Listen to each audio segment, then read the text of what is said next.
Shalom Uvracha, concernant la notion de Teshuvah, nous pouvons aborder ce sujet seulement par la façon entre guillemets religieuse, c'est-à-dire revenir aux valeurs d'Akadosh Baruch Hu dans ce monde au niveau de la Torah, des écrits, de l'étude, des mitzvot.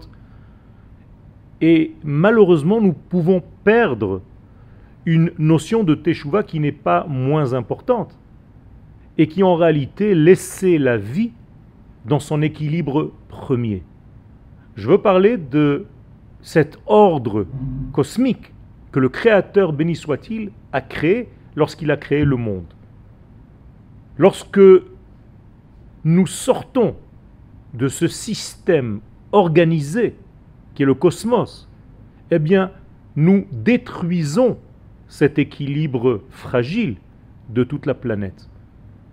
Bien entendu, je veux parler de tout ce qui est écologique, de toutes les utilisations que nous faisons aujourd'hui d'une manière outrancière par rapport au plastique, par rapport à tous les déchets que l'homme fabrique, et qui en réalité déséquilibre toute sa vie, puisque ça déséquilibre en fait la vie organique et la vie dans son origine telle qu'elle devait être. Les incendies en Amazonie et les tremblements de terre et les tsunamis et les tempêtes, les ouragans, eh bien tout ceci c'est un déséquilibre de ce monde où la terre elle-même exige de revenir à une certaine sérénité.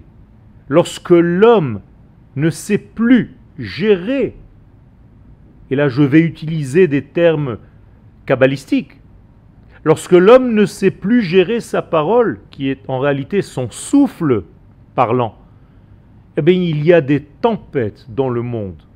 Eh bien ça va ensemble. Lorsque l'homme, tout son système est concentré dans les plaisirs, eh bien il y a, chas v'shalom, des inondations dans le monde parce que l'élément liquide, l'eau, ce sont les plaisirs. Et lorsque ces plaisirs ont dépassé en réalité le seuil de naturel, eh bien il y a une transformation, comme c'était au niveau du déluge, eh bien il y a, chas v'shalom, des dégâts par les eaux. La même chose au niveau du feu, les plaisirs et les désirs sexuels et tous les désirs qui sont mal gérés au niveau des pulsions de l'homme, bien lorsque c'est mal géré, il y a des incendies dans le monde qui vont détruire, mais pas pour détruire, pour rééquilibrer en fait la planète qui a été détruite et détériorée par l'homme. La même chose au niveau de la terre, de la poussière, la paresse de l'homme qui est dans le sens de la poussière. Lorsque l'homme est paresseux, qui ne fait pas avancer les choses, eh bien les tremblements de terre arrivent pour rééquilibrer toute cette planète. Donc sachez qu'il y a des liens, des causes et des effets. À nous de protéger notre système pour vivre équilibré dans ce monde. Toda Rabba.